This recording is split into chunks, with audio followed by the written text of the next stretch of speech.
តើការក្លែងបន្លំលិខិតឯកសារសាធារណៈនឹងត្រូវទទួលទោសទណ្ឌយ៉ាងដូចម្តេច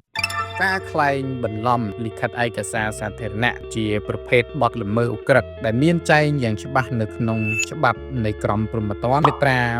629បទក្លែងបន្លំឯកសារសាធារណៈបានចែងថាការក្លែងបន្លំប្រព្រឹត្តទៅក្នុងលិខិតយថាភូតឬការក្លែងបន្លំប្រព្រឹត្តទៅនៅក្នុងឯកសារដែលចេញឲ្យដោយរាជការសាធារណៈដើម្បីធ្វើការកត់សម្គាល់សិទ្ធិអត្តសញ្ញាណឬឋានៈឬដើម្បីយល់ព្រមផ្ដល់ការអនុញ្ញាតត្រូវផ្តន្ទាទោសដាក់ពន្ធនាគារពី5ឆ្នាំទៅ10ឆ្នាំជាទូទៅឯកសារដែលត្រូវបានក្លែងបន្លំច្រើនអាចជាសញ្ញាបត្រឬអត្តសញ្ញាណកម្មឬឯកសារទាក់ទងទៅនឹងការឡើងតំណែងតួនាទីជាដើមនិងមានការក្លែងបន្លំក្រោមរូបភាពផ្សេងទៀតសរុបមកការក្លែងបន្លំឯកសារសាធារណៈគឺជាអំពើខុសច្បាប់និងធ្វើឲ្យប៉ះពាល់យ៉ាងខ្លាំងដល់សង្គមហើយអ្នកដែលក្លែងបន្លំឯកសារសាធារណៈនោះនឹងត្រូវផ្តន្ទាទោសទៅតាមមាត្រា